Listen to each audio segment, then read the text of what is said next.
Alors bonsoir à toutes et à tous. Et avant de commencer la soirée du Business Club du iLink Invest Israël, d'abord j'aimerais bien remercier la dame qui nous accueille, mais elle n'est pas là. iLink Invest Israël, ça appartient en Keren HaYesod. Ce soir est privilège d'avoir parmi nous quelques personnes du Keren HaYesod. Et parmi le directeur général du Keren HaYesod, Amir Lapid, notre président national, Bertine Lahavre, c'est la déléguée de Marseille et de toute la région. Ok, merci d'être venu. Je vous remercie de tout cœur. Welcome pour les gens nouveaux, là, pour ce grand projet de iLink qui est important et qui est intéressant. Voilà, merci beaucoup d'être venu. Et le Keren HaYesod France est focalisé aussi sur ce qu'on appelle le business development. Nous sommes des gens qui sont tous du monde du business, que ce soit Bertine, enfin nous en tant que professionnels, je parle bien sûr, Bertine, Michael et moi, nous sommes tous comme vous, très focalisés là-dessus. Et tout ce qu'on cherche à faire, c'est justement développer le monde de la philanthropie et de le combiner un maximum avec le monde du business afin d'apporter à vous et à nous une plus-value. Et donc c'est comme ça que nous sommes arrivés au concept de philanthropie 3.0.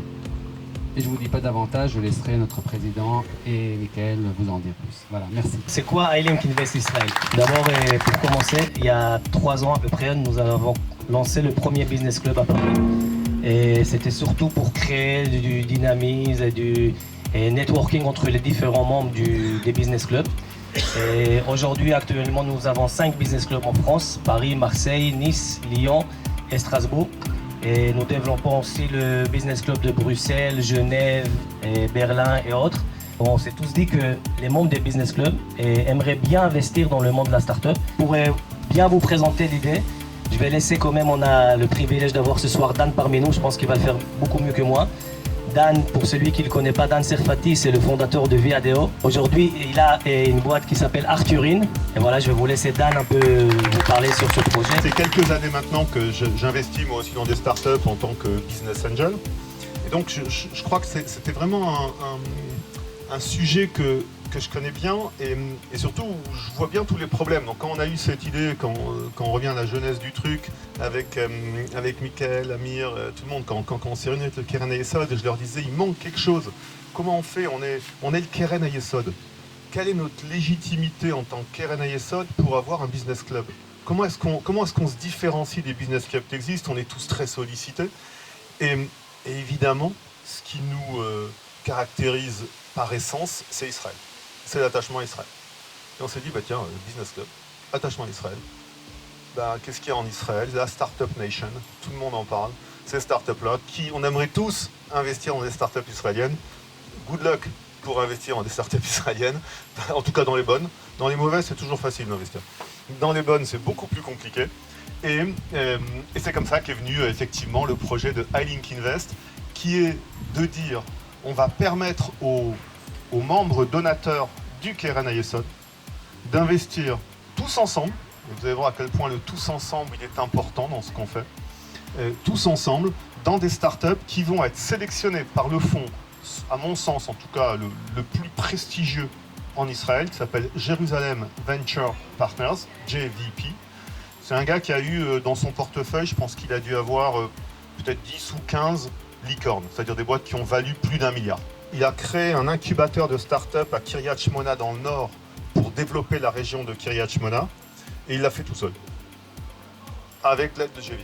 Et c'est là-dessus nous qu'on va s'appuyer, parce que vous imaginez bien que quand on nous dit développement d'une région en Israël où il n'y a rien, où c'est compliqué pour les jeunes de trouver du travail, que l'État d'Israël essaye de développer, ben, on est complètement dans le rôle du Keren HaYesod. Si on peut le faire autrement que par des dons, par de l'investissement financier dans des startups qui vont créer de l'emploi, qui vont devenir, ben, ça je l'espère pour nous, les futures licornes israéliennes, eh bien c'est j'allais dire, lier l'utile à l'agréable, et c'est ce qu'on va vous montrer là dans cette présentation.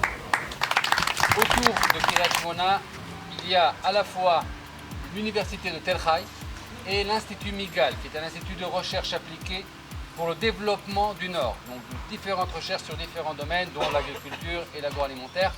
Et donc, c'est ces recherches-là qui sortent des deux institutions, qui rentrent dans les incubateurs et qui deviennent des sociétés.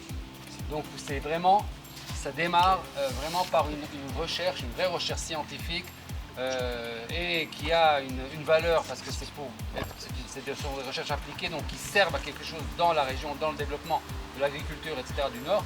Et donc voilà un peu de quoi on démarre les startups comme partenaires dans un partenariat qui existe déjà avec bien d'autres, dont par exemple un cabinet d'avocats numéro 3 du pays, dont Deloitte & Touch qui va faire tout ce qui est processus de due diligence, Cisco, mais aussi une partie du groupe Nestlé en Israël et une partie du groupe Strauss, et le groupe Strauss c'est celui qui représente par exemple Danone, qui sont tous là à guetter et à voir là où ils rentrent. Et nous, comme Dan l'a dit, on cherchera à rentrer avec et à côté de quelqu'un de cet ordre-là. On est le premier fonds qui permet d'investir des petits tickets. Aujourd'hui, si on veut investir dans la start-up en Israël ou dans la start-up n'importe où dans le monde, il faut mettre des tickets de 30, 40 ou 50 000 euros minimum. Nous, on permet avec des petits tickets de 1 000 à 10 000 euros d'investir et d'être des business angels dans la start-up en Israël. C'est extraordinaire. Et également, je vois qu'il y a aussi l'avantage fiscal.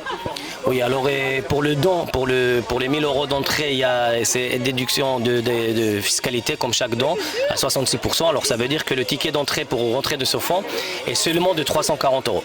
D'accord, formidable. Alors on peut investir aussi 10 000 euros. Hein. On peut investir aussi 10 000 euros. Hier d'ailleurs, on a eu une soirée à Nice. Le ticket moyen était de 4 600 euros. Magnifique. Eh bien, merci Michael pour cette soirée. Merci beaucoup et très bonne soirée. Shalom les koulam.